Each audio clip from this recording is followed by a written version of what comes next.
kita ada beberapa jenis kurung ya.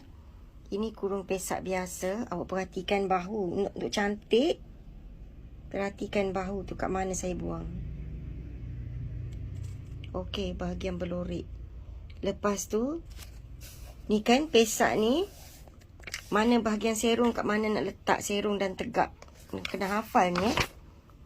Lepas tu, ni sambungannya lah. Lepas tu, kita ada kurung.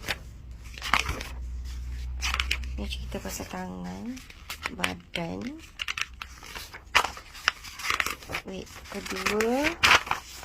kedua kita ada kurung pesak buluh. Ni yang tak putus kat sini lah. Kita nak segera kan, boleh buat pesak buluh. Dia cepat siap lah, tak payah nak jahit kikik. Lepas tu ni sambungan pesak buluh lah ni. Ni penting ni, awak kena hafal ni untuk dapat cutting yang cantik. Lepas tu ni pesak gantung. Pesak gantung. Ini awak kena betul-betul perhatikan kat mana nak buang. Jangan huru-hara ya. Perhatikan betul-betul kat mana nak buang. Ni nampak.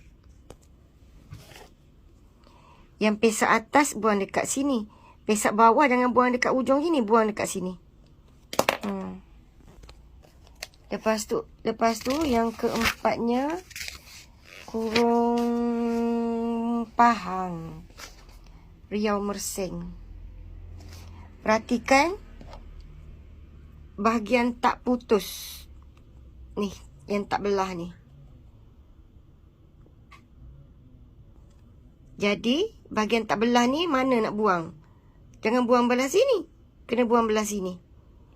So, maknanya awak kena betul-betul tengok gambar rajah. Ikut arahan saya sebiji-sebiji. Kan? Yang ini buang dekat sini. Yang ini buang dekat sini. Dan yang tak belah duduk di sini. Berapa tak belah tu? Follow semua ni ukuran ni. Itu cerita pasal kurung asli pahang. Banyaklah notanya. Ini buku undang-undang